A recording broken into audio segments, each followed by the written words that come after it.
السلام علیکم ورحمۃ اللہ وبرکاتہ نحمدہ ونصلی علی رسولہ الکریم اما بعد۔ محترم ناظرین، 2 دن سے آپ حضرات کی خدمت میں کوئی مسئلہ عرض نہیں کر سکا ہوں۔ ہمارے چچا محترم کا انتقال ہو گیا تھا، اللہ ان کی مغفرت فرمائے۔ آپ تمامی حضرات سے درخواست ہے کہ آپ حضرات بھی ان کے لیے دعا کریں کہ اللہ تعالیٰ ان کی بال بال مغفرت فرمائے، نیز ہم سب گھر والوں کو خاص طور پر ان کے اہل و عیال کو صبر جمیل عطا فرمائے۔ بہرحال آج بھی کوئی مسئلہ بیان نہیں کرنا ہے، چند ضروری باتیں آپ حضرات سے عرض کرنی ہیں جن کا تقاضا وقت بھی کرتا ہے، حالات بھی کرتے ہیں۔ باتیں یہ ہے کہ جیسا کہ ہم اور آپ سبھی جانتے ہیں کہ اس وقت مسلم معاشرہ اپنی تمام عبادات لاک ڈاؤن کے ماتحت رہ کر کے ادا کر رہا ہے۔ وقت عید کا بھی آنے والا ہے، سننے میں آیا ہے کہ ہماری سرکار عید کے تعلق سے لاک ڈاؤن کے اندر کچھ نرمی کرنے والی ہے، اس لیے کہ تاکہ مسلم لوگ عید کی تیاریاں کر سکیں، بازاروں میں جا کر کے خرید و فروخت کر سکیں۔ یہ سرکار کا قدم یقیناً قابل ستائش ہے، تعریف کے قابل ہے، ہم اس فیصلے کا سواگت کرتے ہیں، مگر ہمیں بھی اس بات کا خیال رکھنا چاہیے کہ کہیں ہمارے اس تہوار کی بنا پر کہیں ہمارے ملک کو، ہمارے ملک کے باشندوں کو کوئی پریشانی نہ ہو، کوئی تکلیف نہ ہو۔ ہمارا فریضہ بنتا ہے کہ جس طریقے پر ہم نے اب تک اپنی تمام عبادتیں گھروں کے اندر رہ کر کے ادا کی ہیں، ویسے ہی آگے بھی تمام عبادتیں گھروں کے اندر رہ کر ہی ادا کریں گے۔ اور اگر اس لاک ڈاؤن کے چلتے عید بھی اگر ایسے ہی ماحول میں آتی ہے تو ہمارا اور آپ کا فریضہ یہ بھی بنتا ہے کہ ہم عید کی تیاریاں نہ کریں اور عید کی تیاریوں کے لیے، خرید و فروخت کے لیے بازاروں کی طرف نہ نکلیں، بلکہ گھروں کے اندر رہ کر ہی جیسے بھی ہم عید منا سکتے ہیں ویسے عید منائیں، جیسے ہم گھروں کے اندر انتظامات کر سکتے ہیں ویسے ہی انتظامات کریں۔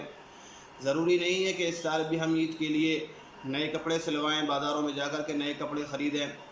اور ویسے بھی عید کے موقع پر یا جمعہ کے موقع پر یا بقرعید کے موقع پر نئے کپڑوں کا پہننا کوئی فرض نہیں ہے، صرف مستحب عمل ہے۔ اچھے اور عمدہ کپڑے پہننے کی اجازت ہے، جیسا کہ حضرت امام بغوی رحمہ اللہ نے اپنی کتاب شرح السنہ کے اندر حضرت نافع رضی اللہ عنہ سے روایت کی ہے، کان ابن عمر یلبس احسن ثیابہ فی العیدین، کہ حضرت عبداللہ ابن عمر رضی اللہ تعالی عنہ عید اور بقرعید کے موقع پر اپنے کپڑوں میں سے عمدہ کپڑے پہنا کرتے تھے۔ تو ہمیں بھی چاہیے کہ اس سال عید کے اندر نئے کپڑے نہ خرید کر کے اپنے پرانے کپڑوں میں جو سب سے عمدہ اور بہتر کپڑے ہوں ان کے ساتھ عید منائیں، بازاروں کے اندر نہ نکلیں۔ دوسری چیز، جو حضرات صاحب ثروت ہیں، مال والے ہیں، جو ہر سال زکوٰۃ ادا کرتے ہیں، ان کے لیے خاص تاکید کی جاتی ہے کہ وہ اپنے اڑوس پڑوس میں، دوست و احباب میں، عائد و اقارب میں نگاہ رکھیں کہ کہیں کوئی شخص پریشان نہ ہو،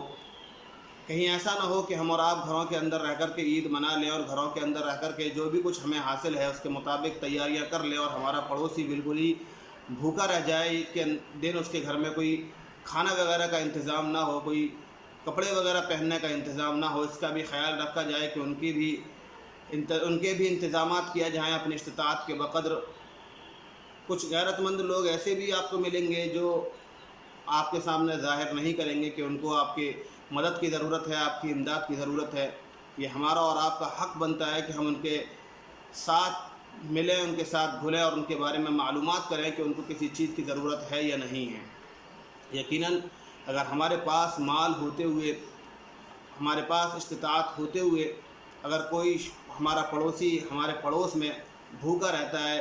پیاسا رہتا ہے یا پریشان رہتا ہے یا اس کے بچے بھوکے رہتے ہیں، تو اس کا جواب ہمیں اور آپ کو اللہ کے سامنے کل بعد مرنے کے دینا ہوگا۔ تو اس بات کا بھی خیال رکھیں اور اس بات کا بھی خیال رکھیں کہ عید کی تیاریوں کے لیے گھروں سے باہر نہ نکلیں۔